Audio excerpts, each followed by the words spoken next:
Alright viewers, আজকে আমি যে গাড়িটি রিভিউ করছি দেখতে পাচ্ছেন টয়োটা এক্স করোলা মডেলের গাড়ি। অনেকেরই চাহিদা সম্পন্ন একটি গাড়ি।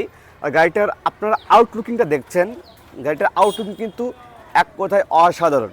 ভেতরে ইন্টেরিয়র এবং এক্সটেরিয়র দুটো কিন্তু একদম সুপার ফ্রেশ কন্ডিশনে আছে। আপনারা অলওয়েজ জানেন সোহান মোটরসের যেগুলো গাড়ি কন্ডিশন বা যেগুলো কালেকশনে পান সবগুলো কিন্তু সুপার ফ্রেশ কন্ডিশন অবস্থা থাকে। তো হ্যালো এভরিওয়ান, আসসালামু আলাইকুম, this is Raj and welcome back to another brand new video. তো আজকের ভিডিওটি যে গাড়িটি থাকছে অনেকের ডিমান্ডেবল একটি গাড়ি, যারা টয়োটা এক্স করোলা গাড়ি খুঁজে থাকেন, যেমন এক্স করোলা বলতে পারি বাংলাদেশের রাস্তা রাজা, কিন্তু সবাই জানেন এক্স করোলা গাড়ি সবথেকে মজবুত একটি গাড়ি হয়ে থাকে। তো আজকে আমি যে গাড়িটি রিভিউ করব 2005-এর মডেল এবং 2010-এর registration, papers up to date. আর আজকে এটা কিন্তু সোহান মোটরসের কালেকশন।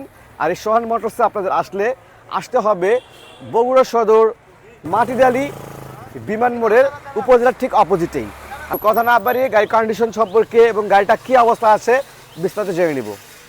অলরাইট ভিউয়ার্স, আজকে আমি যে গাড়িটি রিভিউ করছি দেখতে পাচ্ছেন টয়োটা এক্স করোলা মডেলের গাড়ি। অনেকেরই চাহিদা সম্পন্ন একটি গাড়ি। আর গাড়িটার আপনারা আউটলুকিংটা দেখছেন, গাড়িটার আউটলুকিং কিন্তু এক কথায় অসাধারণ। ভেতরে ইন্টেরিয়র এবং এক্সটেরিয়র দুটো কিন্তু একদম সুপার ফ্রেশ কন্ডিশনে আছে। আপনারা অলওয়েজ জানেন সোহান মোটরসের যেগুলো গাড়ি কন্ডিশন বা যেগুলো কালেকশনে পান সবগুলো কিন্তু সুপার ফ্রেশ কন্ডিশন অবস্থা থাকে। তো যাই হোক, আজকে এই সোহান মোটরস থেকে আজকের গাড়ি সম্পর্কে আমাদেরকে বিস্তারিত জানাবে আকাশ ভাই।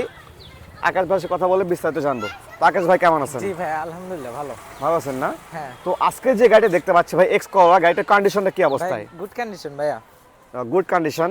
যাক বরাবরই বলে থাকে যে এক কথায় সোহান মোটরসের গাড়ি অলওয়েজ বেস্ট কন্ডিশন। তো ঠিক আছে, কথা না বাড়িয়ে আমরা গাড়ির কন্ডিশন সম্পর্কে জানবো। অলরাইট ভিউয়ার্স, আমরা এখন গাড়িটার কন্ডিশন সম্পর্কে দেখব কি অবস্থা আছে। প্রথমে যদি গাড়িটার ব্যাক সাইডটা লক্ষ্য করেন, ব্যাক সাইড দেখতে পাচ্ছি ঢাকা মেট্রো গ 31 সিরিয়ালের গাড়ি এবং এক্স করোলা, এবং ব্যাক সাইড এবং ফ্রন্ট সাইড যা কিছু আছে একদম গাড়িটা কিন্তু এখনও অরিজিনাল অবস্থা আছে, কোনো প্রকার ক্র্যাশ নাই, সকল কিছু কিন্তু কমপ্লিট করে গাড়িতে। এবং ভেতরে দেখছেন আরও একটি সুবিধা, গাড়িতে এখনও তেলেই চলে। হ্যাঁ। আচ্ছা আচ্ছা, সবসময় জানি যে তেলে যেগুলো গাড়ি ইউজ হয় সেগুলো গাড়ির ইঞ্জিন ক্যাপাসিটি ভালো থাকে অনেক। হ্যাঁ ভাইয়া। আচ্ছা, তেলে মাইলেজ কেমন পাওয়া যায় এগুলো গাড়িতে? ভাইয়া এটা 14 যায়। 14 যায় না? হ্যাঁ। আচ্ছা আচ্ছা। এবং গাড়িটা যদি ব্যাক ডালাগুলো লক্ষ্য করি দেখছেন অ্যাক্সিডেন্টের হিস্ট্রি নাই কোনো? না ভাইয়া, অ্যাক্সিডেন্ট হিস্ট্রি। আচ্ছা, গাড়িতে কিন্তু কোনো প্রকার অ্যাক্সিডেন্ট হিস্ট্রি নেই। এবং গাড়ির যে নিচে দেখেন, একটু দেখতে পাচ্ছেন নিচে মনে হচ্ছে কোনো একটা রিকন্ডিশন গাড়ি যেমনটা হয় চালান বা যেমনটা থাকে ঠিক এমনটা দেখে মনে হচ্ছে। এবং এ পাশ থেকে লক্ষ্য করি যদি একটু আমরা দেখতে পাচ্ছেন টায়ার এবং রিম একদম নতুনের মতো অবস্থা। হ্যাঁ, নতুনের মতো অবস্থায়। এবং পুরো গাড়িতে কিন্তু কোথাও কোনো ক্র্যাশ নাই, একদম ঝকঝকে চকচকে। এবং টায়ারটি দেখতে পাচ্ছেন একদম ভালো অবস্থা আছে। এবং যদি আমরা ফ্রন্টের সাইডে একটু লক্ষ্য করি, ফ্রন্টে দেখতে পাচ্ছেন ও যদি আপনি ইঞ্জিন সাইডটা দেখি একটু ভাই, ইঞ্জিনটা কি অবস্থা আছে? এগুলো তো 1500 সিসির ইঞ্জিন থাকে। হ্যাঁ ভাইয়া। আচ্ছা, ভিবিটিআই 1500 সিসির ইঞ্জিন। এবং ইঞ্জিনে বা ইঞ্জিন সাইডে কোনো অ্যাক্সিডেন্ট হিস্ট্রি এগুলো কোনো কিছু ভাই নাই ভাইয়া, দেখেন। আচ্ছা আচ্ছা, যদি ইঞ্জিন সাইডগুলো লক্ষ্য করি দেখেন, দেখতে পাচ্ছেন ইঞ্জিন সাইড এবং সাইড বারগুলা এগুলো কিন্তু কোনো প্রকার অ্যাক্সিডেন্ট হিস্ট্রি নাই, দেখছেন একদম ঝকঝকে চকচকে দেখতে। এবং বোনারকে দেখতে পাচ্ছেন, বোনারগুলো কিন্তু একদম ঝকঝকে। এবং ইঞ্জিন বললেন 14 কিলোমিটার রান করা যায়। হ্যাঁ, তেলে। আচ্ছা, তেলে রান করা যায়। আর যেহেতু গাড়িটা এখনও তেলেই চলছে, তো সেদিক থেকে বলতে পারি ইঞ্জিনের কথা, ইঞ্জিন পারফরমেন্স বা ইঞ্জিন অনেক ভালো অবস্থায় আছে, কোনো প্রকার অ্যাক্সিডেন্ট হিস্ট্রিও নাই। এখন আমরা গাড়িটার ইন্টেরিয়রটা দেখবো, ইন্টেরিয়রটা কী অবস্থা আছে। তো আকাশ ভাই, ভাইয়া এত সুন্দর সুন্দর গাড়ি কই কালেকশনে পান আপনারা ভাই? ভাইয়া আচ্ছা, আসলে সুমন ভাইকে ধন্যবাদ দেওয়া উচিত যে হ্যাঁ। সবসময় কিন্তু ভালো গাড়ি কালেকশন করার চেষ্টা করেন। তো আজকের এই গাড়িটি দেখতে পাচ্ছেন ভেতরে বেজ ইন্টেরিয়র, আপনাদের অনেকেরই চাহিদা বেজ ইন্টেরিয়র গাড়ি, তো সেদিক থেকে আজকে কিন্তু বেজ ইন্টেরিয়র। এবং ড্যাশবোর্ড দেখতে পাচ্ছেন, ড্যাশবোর্ডগুলো কিন্তু একদম চকচকে, মনে হচ্ছে কোনো রিকন্ডিশন একটা গাড়ি।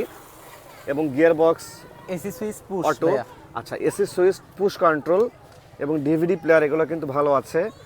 এবং ভেতরের যে কন্ডিশনটা দেখতে পাচ্ছেন মনে হবে লাইক দিস একটা নতুন বা রিকন্ডিশন গাড়ি যেমনটা থাকে, তো সেদিক থেকে গাড়িতে যাবতীয় কাজ কমপ্লিট, ভেতরে সিট কভার বলেন, ডেকোরেশন বলেন, যাবতীয় কাজগুলো কিন্তু কমপ্লিট করা আছে।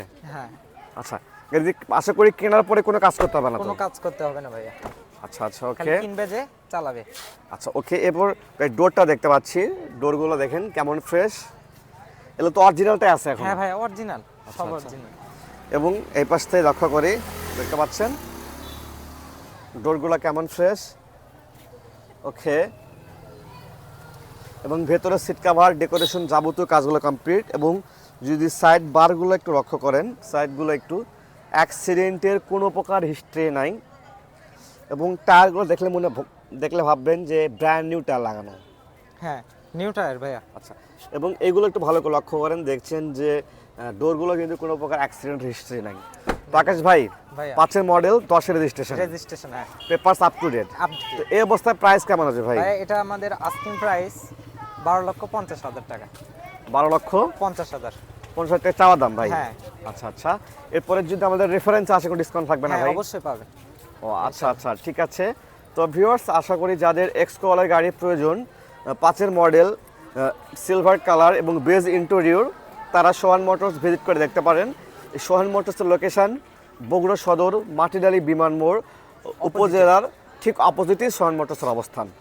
তো কথা না বাড়িয়ে আজকের ভিডিও প্রতি শেষ করতে চাচ্ছি। আর এই সোহান মোটরস আপনারা কিন্তু Premio, X Corolla, x Jio সকল ধরনের গাড়ি কিন্তু আপনারা পেয়ে যাবেন। তো আজকের ভিডিও পর্যন্ত শেষ করছি।